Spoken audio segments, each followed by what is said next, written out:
नमस्कार दोस्तों, स्वागत है आपका फाइन नॉलेज में। दोस्तों, आज हम यूएन या संयुक्त राष्ट्र के बारे में जानेंगे कि इसकी स्थापना कब हुई और इसका क्या उद्देश्य है। दोस्तों, मैं इस वीडियो में पूरी जानकारी दूंगा, इसलिए आपसे विनती है कि वीडियो को पूरा जरूर देखें। दोस्तों, यूनाइटेड नेशन या संयुक्त राष्ट्र की स्थापना 24 अक्टूबर 1945 को हुई थी।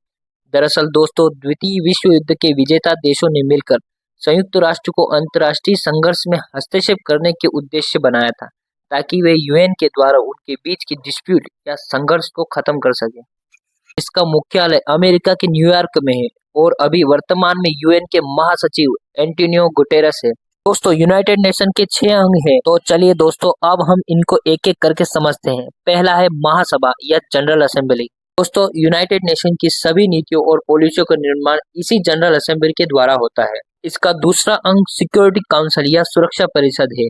यह काउंसिल विश्व में शांति और सुरक्षा को सुनिश्चित करती है और जरूरत आने पर यह मिलिट्री ऑपरेशन भी इसी के द्वारा किया जाता है। यूनाइटेड नेशन का तीसरा अंग इकोनॉमिक एंड सोशल काउंसिल या हिंदी में आर्थिक और सामाजिक परिषद है। ये काउंसिल इंटरनेशनल लेवल पर समाज के विकास का काम करती है और आपदा के समय यह पीड़ित देशों को हर जरूरी मदद मुहैया कराती है। चौथा अंग है यूनाइटेड नेशन सेक्रेटेरिएट या संयुक्त राष्ट्र सचिवालय। यह यूनाइटेड नेशन के द्वारा किए गए कामों का लेखा जोखा रखता है। दोस्तों, इसे समझने के लिए यूनाइटेड नेशन का दफ्तर भी कह सकते हैं।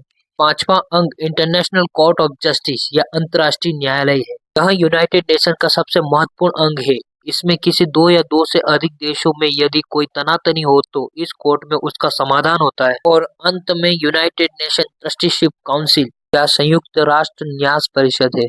ये काउंसिल यूनाइटेड नेशन के खर्चों का और उसमें आने वाली फंडिंग का हिसाब रखती है। चलिए दोस्तों, अब हम जान लेते हैं कि यूनाइटेड नेशन के सिक्योरिटी काउंसिल में परमानेंट और नॉन परमानेंट सदस्य कौन है। दोस्तों, यूनाइटेड नेशन सिक्योरिटी काउंसिल या संयुक्त राष्ट्र सुरक्षा परिषद में टोटल 193 देश है, जिसमें से 5 देश अमेरिका, चीन, रूस, ब्रिटेन और फ्रांस यूनाइटेड नेशन के परमानेंट सदस्य हैं और 10 नॉन परमानेंट सदस्य होते हैं। इन 10 नॉन परमानेंट मेंबर का चुनाव होता है और जीतने वाला सदस्य अगले 2 सालों तक यूएन का नॉन परमानेंट सदस्य रहता है। दोस्तों, इन 5 परमानेंट कंट्री को P5 कंट्री कहते हैं। यूएन में इन P5 कंट्री के पास वीटो पावर है।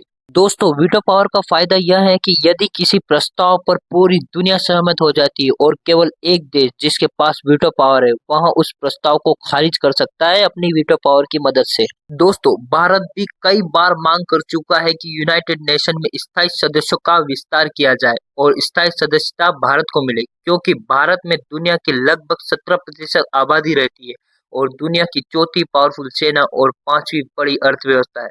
लेकिन भारत की इस मांग का सबसे बड़ा रोड़ा चीन है।